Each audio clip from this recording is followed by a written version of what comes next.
일하시는 하나님이라는 주제를 가지고 함께 귀한 말씀을 나누기를 원합니다. 성경은 우리에게 이렇게 이야기합니다. 하나님이 우리 주위에서 항상 일하고 계신다 라고 이야기를 하고 있어요.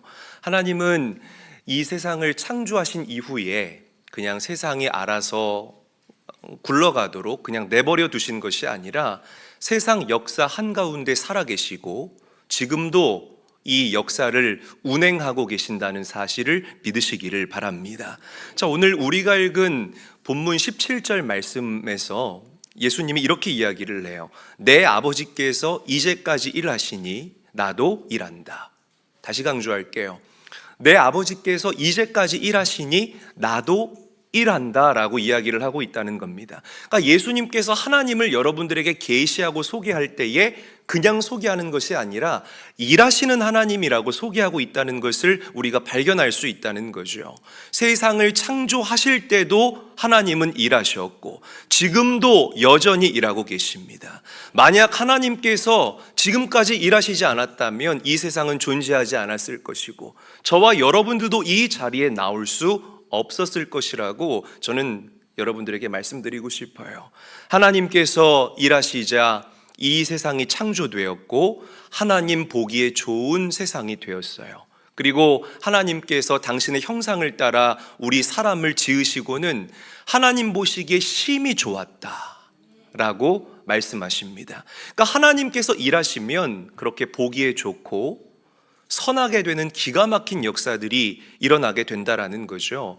자, 그런데 하나님의 형상대로 지음받은 우리 사람이 죄로 인해서 하나님과 단절되고 하나님을 떠나게 됐습니다.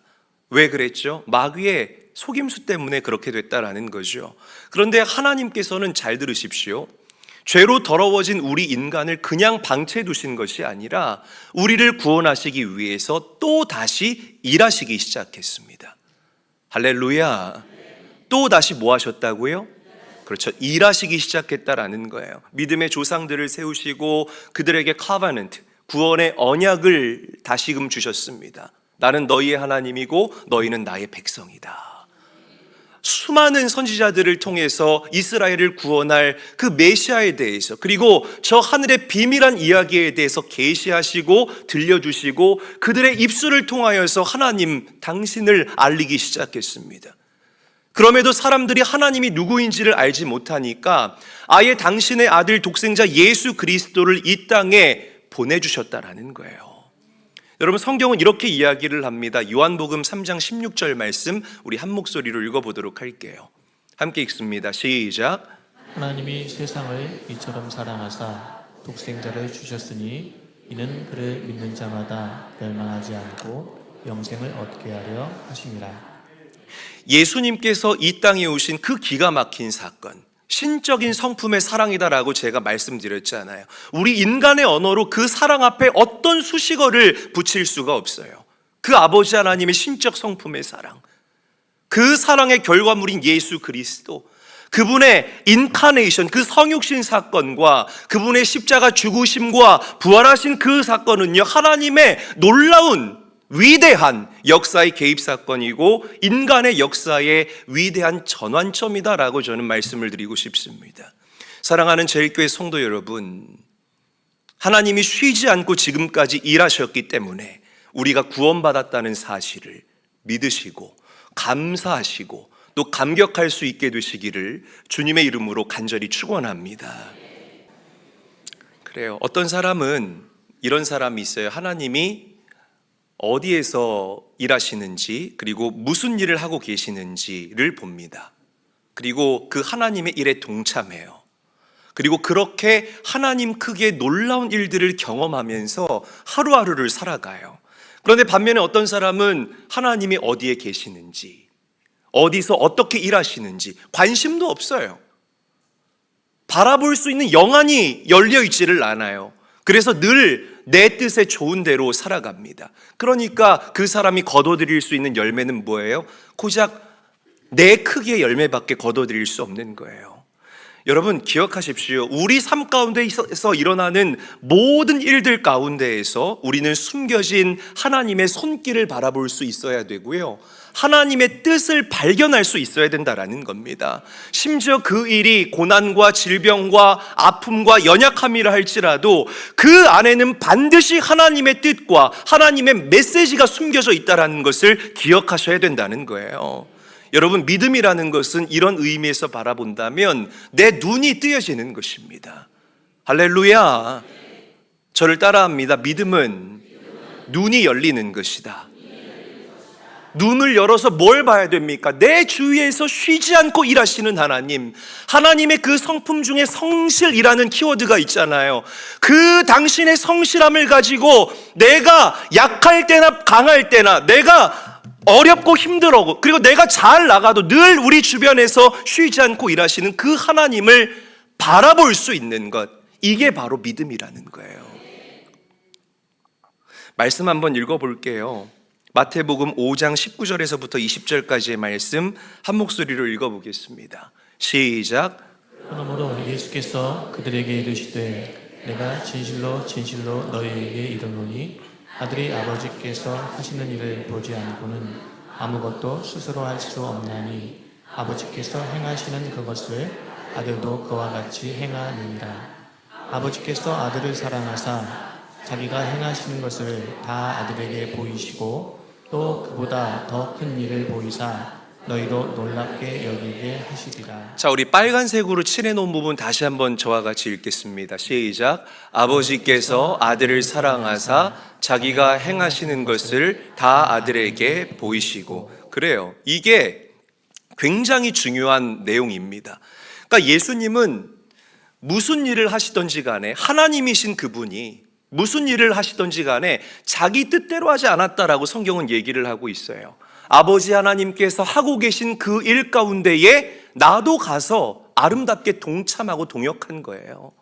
그러니까 예수님께서 이 땅에서 하셨던 모든 사역 가운데 기적의 역사가 일어나고 치유와 회복의 역사가 일어나게 되고 하나님 크기의 놀라운 일들이 일어나며 많은 사람들이 회복되어지는 기가 막힌 기적들이 일어나게 됐다는 것입니다. 여러분, 우리도 마찬가지예요. 무엇을 하든지 간에 내 뜻대로 하는 것이 아니라 예수님처럼 아버지 하나님의 뜻이 계신 곳을 먼저 여러분들의 믿음의 눈으로 바라볼 수 있게 되기를 바랍니다. 그리고 그곳에 지혜롭게 나아가서 동참할 수 있는 성도님들이 되기를 바라요. 그럴 때 하나님의 뜻이 이 땅에서 이루어지게 되고 우리는 하나님을 기쁘시게 해드리는 인생을 살아갈 수 있게 될 줄로 믿으시기를 바랍니다. 자, 우리가 아까 읽었던 빨간 글씨지요. 하늘 아버지는 아들을 사랑하기 때문에 자기가 행하는 것을 다 아들에게 보여주셨다. 저를 한번 따라할게요. 하늘 아버지는 나를 사랑하기 때문에 당신이 행하는 것을 다 나에게 보여주신다. 이 고백이요, 여러분들의 삶이 되시기를 주의 이름으로 간절히 축복합니다. 정말 그래요, 여러분. 이게 하나님이 일하는 방식이에요. 그래서 아모스 선지자가 이렇게 얘기해요. 아모스 3장 7절 저랑 함께 읽어볼게요. 시작. 주 여호와께서는 자기의 비밀을 그 종 선지자들에게 보이지 아니하고는 결코 행하심이. 자, 다시 한번 읽어봅니다. 시작. 주 여호와께서는 자기의 비밀을 그 종 선지자들에게 보이지 아니하고서는 결코 행하심이 없으시리라. 무슨 뜻입니까? 보여주고 행하신다라는 거예요. 보여주고. 그러니까 여러분들에게 이 믿음의 눈이 탑재되어 있으면 하나님의 일하심을 반드시 볼 수 있다는 거예요. 내 가정에서 일하시는 하나님, 쉬지 않고 일하시는 하나님, 나의 사업장에서 쉬지 않고 일하시는 하나님, 내 자녀들의 삶의 필드에서 쉬지 않고 일하시는 하나님, 그 하나님을 우리가 볼 수 있다는 겁니다. 아멘. 자, 보세요. 기가 막힌 원리지요. 소돔성이 멸망했잖아요. 하나님께서는 소돔성이 멸망할 것이다라는 이 진리를 먼저 누구에게 알려주셨습니까? 아브라함에게 알려주셨어요. 그렇죠. 내가 이 소돔성을 멸하겠다. 이 사실을 깨달은 아브라함이 소돔성을 위해서 간절하게 기도하기 시작합니다. 그리고 그 아브라함의 중보 기도 때문에 어떤 일들이 일어나죠? 조카 롯이 그 유황불 심판에서 구원받게 되는 그 은혜를 입게 된 줄로 믿으시기를 바랍니다. 미리 알려주셨다는 거예요, 하나님께서. 여러분, 430년 동안 애굽의 종으로 살아가던 그 이스라엘 백성들을 하나님께서 구원하시기로 마음에 결정을 하셨습니다. 이 일을 하나님이 독단적으로 행하셨나요? 그렇지 않아요. 모세를 불러서 모세에게 먼저 당신의 뜻을 알려주시고 모세를 사용하신 줄로 믿으시기를 바랍니다. 정말 모세는 하나님의 말씀처럼 출애굽의 주역이 되는 키맨이 되는 그런 은혜를 입게 됐다 이 말이에요. 그러니까 여러분, 하나님 크게 일들을 경험하는 사람들, 우리 성도들도 그래요. 우리 성도들도 주님 말씀하시면 내가 나아가는 성도들은요, 하나님 크게 일들을 경험해요. 막 정말 목사도요, 감히 상상할 수 없는 일들을 경험하고서 그 일을 가지고 함께 즐거워하고 감사합니다. 여러분, 시온소 예배 때 간증 한번 들어보세요. 부럽죠? 안 부러워요? 얼마나 그렇게 저 사람들은 하나님 크게 놀라운 일들을 행하며 경험하며 살아갈까?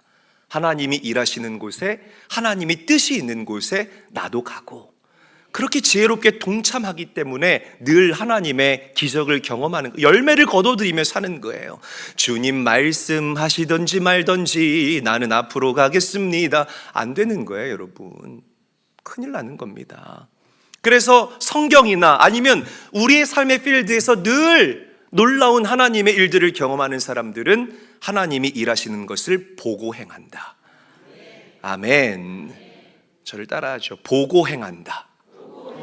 다시 한번, 보고 행한다. 보고 행한다. 예수님도 그랬다는 거죠. 아버지 하나님께서 어디서 일하시는지를 보고 행하셨다. 그래서 예수님은 하나님의 뜻을 이 땅에서 이루어 드릴 수 있었다. 자, 누가복음 19장으로 한번 가봅시다. 삭개오의 이야기가 거기에 나오거든요. 그런데 우리가 잘 아는 얘기예요. 삭개오는 세리장이었고 키가 작았어요. 여리고성으로 들어오시는 그 예수님을 멀리서 보기 위한 그 마음의 갈망과 열망이 있어서 이 삭개오가 돌 무화과 나무 위로 올라갑니다. 뽕나무라고도 하는데 이 돌 무화과 나무 위로 올라가요. 예수님께서는 그 삭개오를 보시고 삭개오를 주목하시고 가리키면서, 삭개오야, 내려와라. 내가 오늘 너희 집에 유하겠다. 그리고 예수님을 당신의 집에 영접한 삭개오는 그 인생이 바뀌게 되는 하나님 크기의 일을 경험하게 된 줄로 믿으시기를 바랍니다. 자, 여기서 우리가 중요한 질문을 할 수가 있어요. 예수님이 여리고성에 들어갔을 때 어떻게 그 많은 사람 가운데에서 하나님이 삭개오를 위해 일하실 것을 알았겠느냐라는 거예요. 이런 의문들 안 가져보셨습니까? 네, 안 가져보신 걸로. 어떻게 그 삭개오를 위해서 일하실 줄을 예수님이 알았을까? 여러분들의 대답이 뭘 심플할 수 있습니다. 아유, 목사님, 예수님은 하나님이신데 뭐 그 정도쯤이야 당연히 알겠죠. 그렇게 여러분들이 말씀하실 수가 있어요. 물론 틀린 답은 아닙니다. 그런데 오늘 말씀, 우리가 지금까지 계속 나누는 이 명제, 진리의 명제, 하늘 아버지께서는 당신의 일을 보여주신다. 그죠? 이 명제에 대입해서 이 말씀을 묵상해 보면 다르게 풀어낼 수 있다라는 거죠. 아버지는 예수님에게 보여주신다. 뭐를? 당신의 일을 보여주셨다. 자, 예수님이 여리고성에 들어가면서 하나님께 물어봤을 거예요. 하나님, 오늘은 이 수많은 사람들 가운데에서 누구에게 일하시기를 원하십니까? 어떤 일을 구원하기를 원하십니까? 어떤 이에게 당신의 은혜를 부어주시기를 원하십니까? 계속해서 예수님이 하나님께 물어보면서 그 여리고성 안으로 들어갔을 거라는 것입니다. 여리고성 안에 들어와서도 수많은 사람들이 예수님을 보기 위해 막 벌떼처럼 몰려들었을 거라는 거죠. 그때도 예수님의 시선은 하나님이 일하고 계시는 쪽에 주목하고 있었을 거. 우리 하나님이 어디서 일하실까? 누구에게 임하실까? 계속 그것만을 예수님이 예의주시하고 있었어요. 그런데 삭개오가 돌무화과 나무 위에 올라가 있네? 저 사람은 세리장인데, 여러분, 당시에 이 세리장이라는 포지션이 가지고 있는 이 무게와 사회적인 지위는 어마무시한 것이었습니다. 그럼에도 불구하고 이 삭개오가 자신의 체면을 다 내려놓고 뽕나무 위로 올라갔다라는 것. 이건 뭐냐면 당신의 치부가 드러나도 관계없다라는 거예요. 얼마나 컴플렉스였을까요? 내 작은 키, 매국노라고 손가락질 당하던 나의 인생. 그러나 삭개오의 마음 가운데에는 그런 세속적인 것이 중요하지 않았습니다. 오직 예수님 만나고 싶다. 그 예수님, 구원자 되신 예수님을 나도 한번 만나보고 싶다. 나의 이 기구하고 나의 이 보잘것없는 인생이 얼마나 멋지게 변할까. 여러분, 하나님께서 일하시지 아니하고서는 할 수 없는 행동을 이 삭개오가 한 겁니다. 할렐루야. 나무 위에 올라간 그 삭개오의 액션에서 예수님은 하나님의 일하심을 본 거예요. 아, 하나님의 뜻이 저 삭개오라는 사람에게 있구나. 그래서 삭개오에게 선포합니다. 삭개오야, 내려와라. 내가 오늘 너의 집에 유하겠다. 오늘 여러분들을 축복합니다. 여러분들의 영안이 열리게 해주시길 주의 이름으로 간절히 축원합니다. 간절히 축원합니다. 여러분, 교회 오시면서 어떤 마음으로 오셨나요? 아버지 하나님의 일하심을 기대하는 마음으로 오셔야 합니다. 하나님, 운전하면서 늦었는데 큰일 났다, 더 밟아야지, 아우 앞에 차 왜 이렇게 안 가는 거야, 이렇게 오시면 안 된다는 거예요. 그게 아니라 하나님, 오늘 이 교회 안에서 어떻게 나에게 일하시기를 원하십니까? 누구에게 일하시기를 원하십니까? 저에게 보여주세요. 저에게 알게 하여 주세요. 그러면 교회 안에서 여러분들이 위로해야 될 사람들을 만날 수 있어요. 혹은 내 마음이 무너진 상태였을 때에 여러분들을 위로할 하나님이 보내주신 동역자를 만날 수가 있습니다. 집안에 들어갈 때 와이프가 바가지 긁으면 어떡하지? 이런 두려운 마음으로 집안에 들어가는 것이 아니라 하나님, 우리 가정에서는 하나님이 어떻게 일하시기를 원하십니까? 저에게 보여주세요. 여러분들의 가정 가운데에 하나님의 샬롬이 임하게 될 줄로 믿으시기를 바랍니다. 여러분, 눈을 열어야 돼요. 믿음의 눈이 트여야 됩니다. 그리고 지금도 쉬지 않고 우리를 위해서 일하고 계시는 그 하나님을 바라볼 수 있어야 할 줄로 믿으시기를 바랍니다. 예수님처럼 그렇게 아버지 하나님의 뜻이 계신 곳에 여러분들도 가시고, 하나님이 일하시는 곳에 여러분들도 가셔서 하나님의 뜻을 이루어드리고 하나님을 기쁘시게 할 수 있는 사랑하는 제일교회 모든 가족들이 되시기를 주의 이름으로 간절히 축원합니다. 마지막으로, 하나님은 우리가요, 하나님 중심으로 살아가기를 원해요. 만약 우리가 어떤 일을 보고 하나님이 여기서 일하시는구나, 이게 하나님의 뜻이구나 라고 생각하고 그 일 가운데 동참하면 여러분들의 삶은 하나님 중심적인 삶이 될 수가 있습니다. 여러분, 되게 재밌는 게 뭐냐면, 제 친구들도 그렇고 우리 성도들 중에서도 그래요. 이 카카오톡 상태 메시지를 보면 내 인생 내가 산다, 내 인생을 내 마음대로 디자인한다. 웃기지 마세요, 여러분. 무슨 여러분들의 인생을 여러분들 마음대로 디자인합니까? 그런 인생 가운데서는 절대로 하나님이 주신 열매를 거둬들일 수 없다라는 거예요. 성경이 이야기하고 있다는 거죠. 이게 여러분, 세상이 여러분들에게 스포일하고 있는 세속적인 가치라는 거예요. 네 인생 누가 대신 살아주지 않아. 너 나름대로 디자인하고 계획하고 노력해서 그 열매를 얻어야 돼. No, 아니라는 겁니다. 세속적 가치라는 거예요. 절대 그렇게 이야기를 하지 않아요. 성경은 뭐라고 이야기를 합니까? 누구든지 나를 따라오려거든 자기를 부인하고, 자기를 뭐하고? 자기를 뭐하고? 부인하고 나를 따라야 한다라고 이야기를 하고 있습니다. 누가 뭐라고 해도 우리 제일교회 성도들은 누구를 따라가야 합니까? 하나님을 따라가야 할 줄로 믿으시기를 바랍니다. 왜? 하나님이 여전히 우리 주변에서 쉬지 않고 일하시고 계시기 때문이라는 거예요. 아멘. 큰 소리로 아멘 해봐요. 할렐루야. 내 생각대로 하다가는 제가 말씀드렸잖아요. 내 크게 일밖에 경험하지 못한다고요.